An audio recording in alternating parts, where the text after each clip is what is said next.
Hello, welcome to 10 at 10.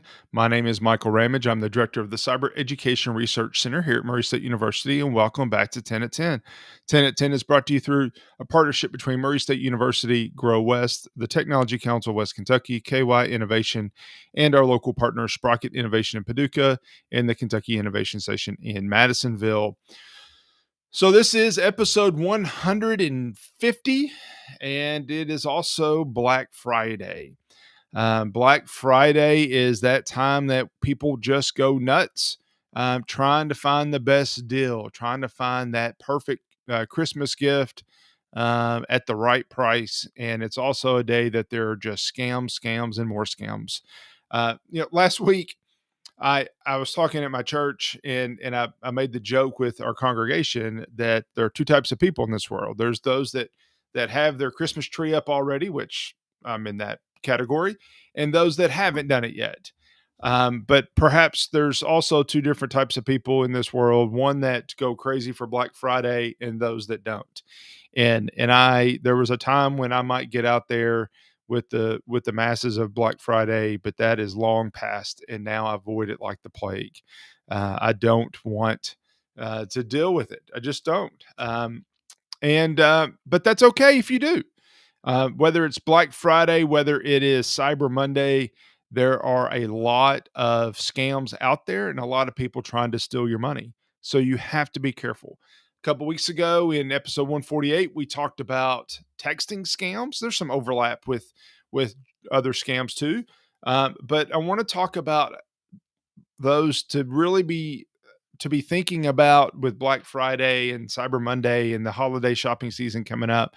This actually comes from CNET. They had a nice article looking at watch tips for watching out for scams. So let's go through a few of these. First of all, fake websites, fraudulent apps go phishing. Whether it's an email, it's a website, or an app, people are out there, or a text that we talked about a few weeks ago. Bad guys are out there trying to convince you to put in information so that they can steal your financial or personal information. Don't fall for it. And yes, what I just said is true. Emails, websites, we've talked about a lot. Texting, we've talked about. Apps as well. Just because a developer gets their app in the Apple or Google App Store doesn't mean that it is perfect and free of any particular bad actor. There are some bad apps in there, not just bad apps that you don't want to use, but there are fraudulent apps in there that have um, made their way through the vetting process. Now, Google's vetting process is a lot less than Apple, but there's things in there that we don't need to put our information in. So be careful. Is there misspellings? Is there grammar? Now we've talked about that amount has decreased because of AI. Do they use generic terms like Mr. or Miss or dear customer instead of your name? One of the things that I actually do to kind of find those people out is that if they pronounce my last name as Ramage, which I've had off and on my whole life, then I know you don't really know me, and I've just assumed that you're a scam. Or our center changed our name, I don't know, a handful of years ago. If you ask for the director of the old name, then I know that you're not somebody that I'm currently doing business with. So I just ignore them and usually hang up on them. Uh, anyway, just be on the lookout for these. They're little things, but these little things can come up and really help you.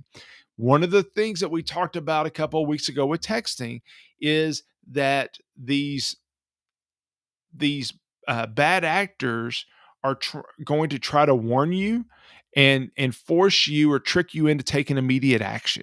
So what does that mean?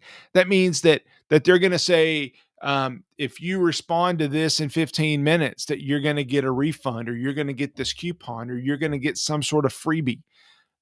Yes, Black Friday has a ton of deals, but you have to be careful, because what they're going to do is they're going to send you a message and say, you do this in the next 15 minutes. And if you have to put in your personal information, you have to put in your payment information, you have to put in all this stuff.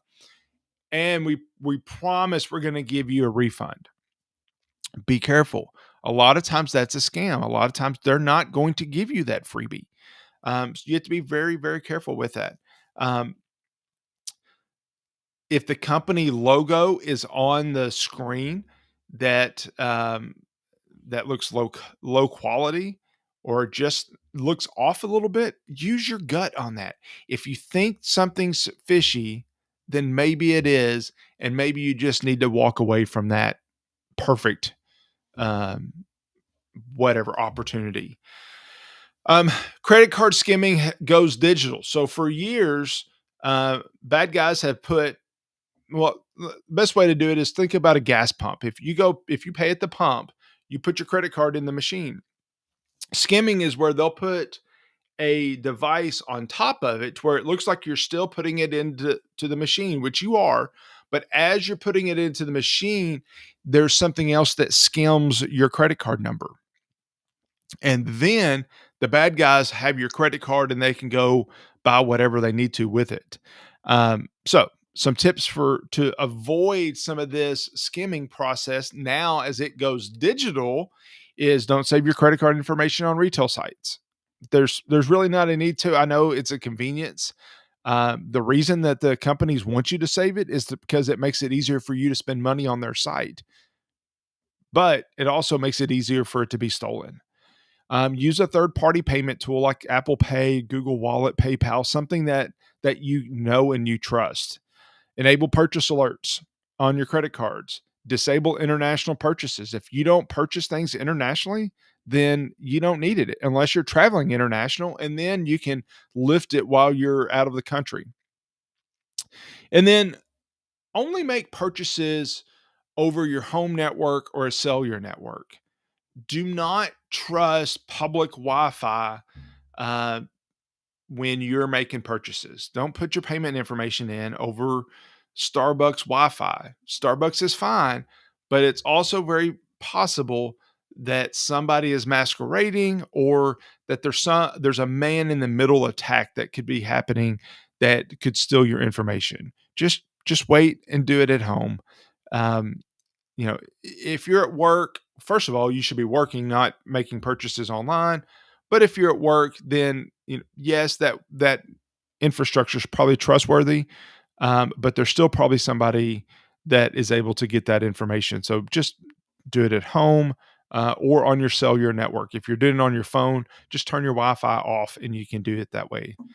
Um, when you are asking to be to donate because that's part of what is it? Tuesday is Giving Tuesday. Um, you're going to be asked to donate. Make sure that the charity that you're giving to is a real charity. That it's not um, some fake charity that has been set up just to take your money, because there are those out there. Give it to a charity that you know. Give it to a charity that you trust. Um, and if you want to do your homework, there's databases. Do your research. Charity Watch is a good one that you can learn about different charities and what they're doing. Pay close attention to the name. It's possible that they'll try to do one word off or one letter off rather. The website looks very similar. Even the homepage could look similar, just to try to trick you into giving their information. Um, don't give all your personal information.